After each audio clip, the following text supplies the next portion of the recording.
മലയാള സിനിമയിൽ ഈ ഹേമ കമ്മിറ്റി റിപ്പോർട്ടിന് ശേഷമുണ്ടായ വിവാദങ്ങൾക്കിടെ ഇന്നിപ്പോൾ ഭാവനയുടെ പ്രതികരണമാണ് നമ്മൾ ചർച്ച ചെയ്തുകൊണ്ടിരിക്കുന്നത്. സായ്കുമാർ നമുക്കൊപ്പം ചേരുന്നു. സായ്കുമാർ, ചെഗുവേരയുടെ വാചകവും ചിത്രവും അത് ഇപ്പോൾ പങ്കുവച്ചില്ലെങ്കിൽ ഇനി എപ്പോൾ എന്ന് നമുക്ക് കൂടി തോന്നുന്ന രീതിയിലാണ് ആ പോസ്റ്റ് ഇൻസ്റ്റഗ്രാമിൽ ഭാവനയുടെ ഐഡിയിൽ നിന്ന് നമ്മൾ കാണുന്നത്. എത്ര പ്രധാനപ്പെട്ട പ്രതികരണമാണ് സിദ്ദിഖും രഞ്ജിത്തും അവരിരുന്ന ഉന്നത സ്ഥാനങ്ങളിൽ നിന്ന് കസേരയൊടിഞ്ഞ് താഴെ പതിച്ചു കിടക്കുന്ന വേളയിൽ അവർ പങ്കുവച്ചത്?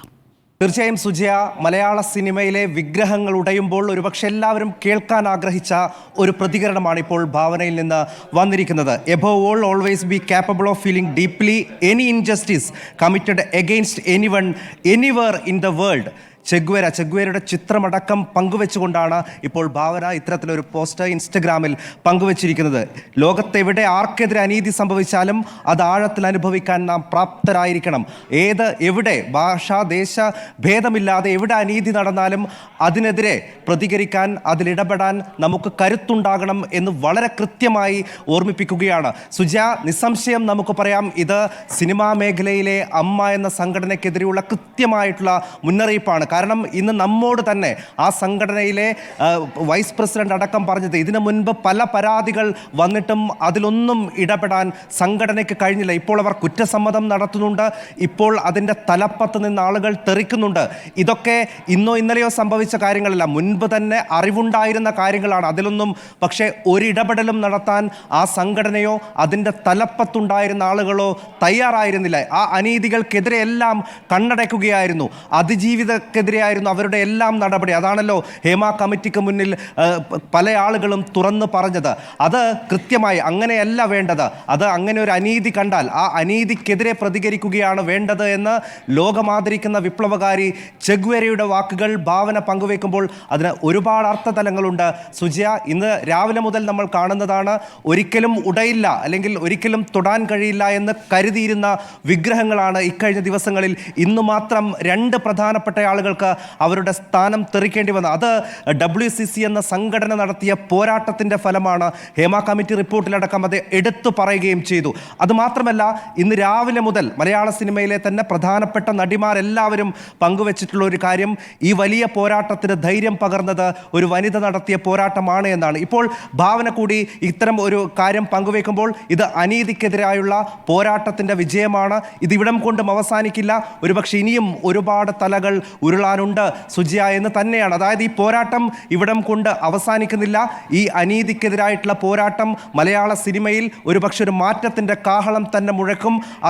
അതിൻ്റെ ഒരു തുടക്കം തന്നെയാണ് ഇപ്പോൾ നടക്കുന്ന ഈ ഒരു പോരാട്ടം.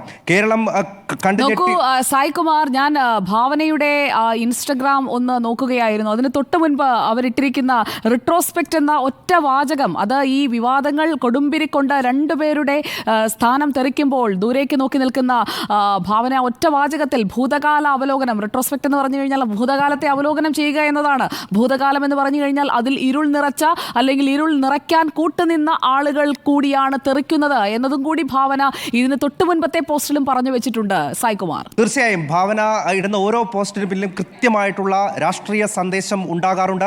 അത് കേരളം ആഴത്തിൽ ചർച്ച ചെയ്യാറും ഏറ്റെടുക്കാറുമുണ്ട്. സുജയ്, ഇവിടെ നമുക്കറിയാമല്ലോ, കൊച്ചിയിൽ നടി ആക്രമിക്കപ്പെട്ട കേസുണ്ടായ സമയത്ത് ആ അതിജീവിതയോടൊപ്പം നിൽക്കാൻ അമ്മ എന്ന സിനിമാ മേഖലയിലെ തലതൊട്ട സംഘടന ഒന്നും തന്നെ തയ്യാറാകാത്തതും അന്നവർ നേരിട്ട വലിയ വിമർശനങ്ങളും നമുക്കറിയാമല്ലോ. അന്ന് ആക്രമിക്കപ്പെട്ട നടിയോട് ഒരു കാരണവശാലും ഐക്യപ്പെടാൻ ആ സംഘടനയോ അതിലെ നേതാക്കളോ ഒന്നും തയ്യാറാകാത്ത സമയത്താണ് WCC എന്ന ഒരു സംഘടന വരികയും അവർ ഈ പോരാട്ടത്തിൻ്റെ മുൻനിര ഏറ്റെടുക്കുകയും പിന്നീടാണ് നമ്മൾ ഈ കാണുന്ന ഹേമ കമ്മിറ്റിയും അതിനുശേഷം ഇപ്പോൾ സിനിമാ ലോകത്ത് തന്നെ ഭൂകമ്പമുണ്ടാക്കുന്ന തരത്തിലുള്ള റിപ്പോർട്ടുകളൊക്കെ പുറത്തു വരുന്നത്. അത് അനീതിക്കെതിരായിട്ടുള്ള ഒരു പോരാട്ടത്തിൻ്റെ തുടക്കം കൂടിയായിരുന്നു. ആ അനീതിക്കെതിരെ ഇപ്പോൾ ഭാവന സൂചിപ്പിച്ചതുപോലെ ലോകത്തെവിടെ അനീതി നടന്നാലും അതിനെതിരെ ഐക്യപ്പെടേണ്ടതാണ്. പക്ഷെ അങ്ങനെ ഒരു ഐക്യപ്പെടൽ അമ്മ എന്ന സംഘടനയുടെ ഭാഗത്ത് നിന്ന് ഇതുവരെ ഉണ്ടായിട്ടില്ല. അങ്ങനെ ഉണ്ടാകാത്തത് കൊണ്ടാണ് WCC എന്ന് പറയുന്ന ഒരു വനിതാ കൂട്ടായ്മയുടെ പിറവിയുണ്ടായതും അവർ ഈ അനീതിക്കെതിരായ പോരാട്ടം ഏറ്റെടുത്തതും അതിൻ്റെ ഫലം ഇപ്പോൾ വന്നു തുടങ്ങിയതും. ആ പോരാട്ടത്തിൻ്റെ ഒരു വിജയം കൂടിയാണ് ഇന്ന് സ്ഥാനം തെറിച്ച രണ്ട് പ്രധാന പ്രധാനപ്പെട്ട ആളുകൾ രഞ്ജിത്തും സിദ്ദിഖും. നമ്മൾ ഓർക്കണം, അമ്മയുടെ ജനറൽ സെക്രട്ടറി, ഏറ്റവും പ്രധാനപ്പെട്ട ആൾക്ക് തന്നെ ആരോപണം വന്ന് പിറ്റേ ദിവസം രാജിവെച്ച് പുറത്തു പോകേണ്ടി വന്നിട്ടുണ്ടെങ്കിൽ ആ പോരാട്ടത്തിന്റെ ശക്തി എത്രത്തോളം ഉണ്ട് എന്ന് നമുക്ക് ഊഹിക്കാവുന്നതേ ഉള്ളൂ. തുടങ്ങിയിട്ടേയുള്ളൂ അവർ പോരാട്ടം. സായ്കുമാർ, മലയാള സിനിമയിൽ ഒരു ശുദ്ധി കലശത്തിനാണോ ഇപ്പോൾ WCC തുടക്കമിട്ട ആ പോരാട്ടം വന്ന് എത്തി നിൽക്കുന്നത് എന്ന് വേണം നമ്മൾ ഇനി ആലോചിക്കാൻ.